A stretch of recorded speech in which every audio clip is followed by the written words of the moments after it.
Rebonjour à toutes et tous. À mes côtés, Clément Bergon, conférencier, auteur et coach. Bonjour Clément. Bonjour Léa. Alors on va parler ensemble des nouveaux modes de management, mais avant de parler des nouveaux modes de management, encore faut-il identifier ensemble ce qui ne fonctionne plus dans le management d'hier.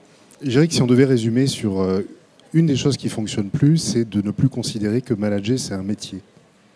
C'est-à-dire que pendant très longtemps, tout simplement, on faisait la promotion d'une personne qui était bonne techniquement à son poste, et on disait, vu que tu es bon, eh bien, va montrer aux autres comment devenir bon.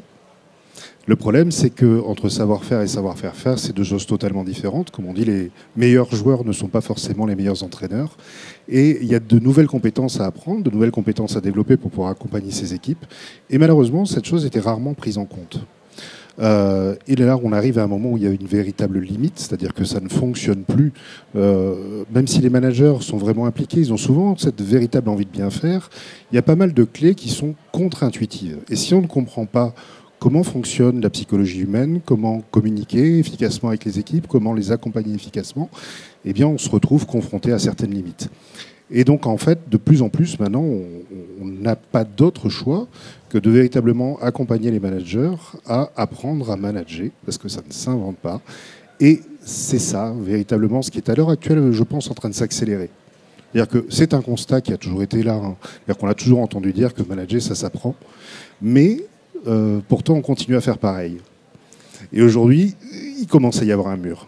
Et alors justement, comment faire différemment? Par quel type de management remplacer ce qui ne fonctionne plus? Eh bien, je dirais que c'est déjà un management humain. J'aurais tendance à vous dire que déjà, manager, c'est aimer. C'est-à-dire que si on n'aime pas les autres, si on n'aime pas les gens, les manager, ça va être compliqué. Parce qu'au final, la fonction première d'un manager, elle est très simple, c'est d'aider les autres à grandir. Donc pour pouvoir aider les autres à grandir, si on n'est pas dans une posture de soutien, de compréhension de l'autre, eh bien ça va être très difficile. Donc déjà, il y a cette première chose, c'est finalement aimer les autres, comprendre les autres, essayer de comprendre et être toujours dans ce doute méthodique, c'est-à-dire essayer de se dire « Ok, comment je peux faire mieux ?» Déjà, c'est la base. Et bien évidemment, derrière, il va falloir apprendre à développer plusieurs postures en fonction des situations. Alors moi, j'aime bien les résumer en 3 postures. Il y a la posture de leader, la posture de commandant et la posture de coach. La posture de leader, c'est finalement celui qui va apporter une vision, qui va inspirer, qui va donner envie d'être suivi.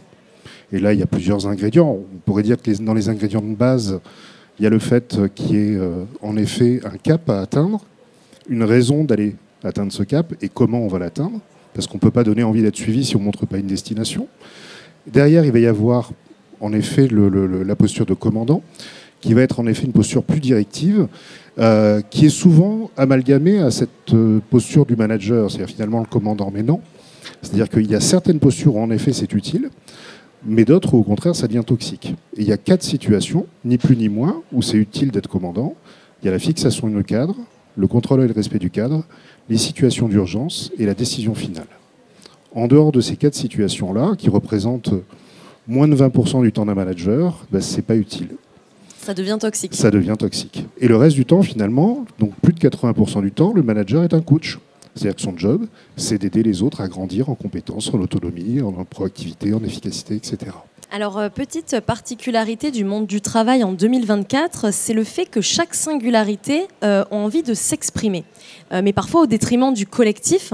Donc, comment manager dans ce contexte, c'est-à-dire maintenir du collectif, mais tout en laissant chacun aussi peut-être être un peu lui-même ou lui laisser un espace de parole pour qu'il puisse s'exprimer et qu'il ne se sente pas écrasé finalement par le poids d'une organisation et d'un formatage finalement. Un puzzle, c'est fait que de pièces différentes. Donc, et en plus, je viens du monde du rugby, et vous le savez, au rugby, chaque gabarit a sa place. On ne peut pas mettre les mêmes gabarits à toutes les places. Donc, c'est pareil, en fait, chaque collaborateur a ses compétences, a ses forces, etc. Donc, c'est une évidence qu'au contraire, il faut avoir des personnes différentes. Parce que justement, ça va apporter des compétences, des savoir-faire, des manières de penser qui vont être différentes, qui vont permettre de s'enrichir. Si on est entouré de clones, on ne va pas aller bien loin. Merci beaucoup, Clément. Merci, Léa.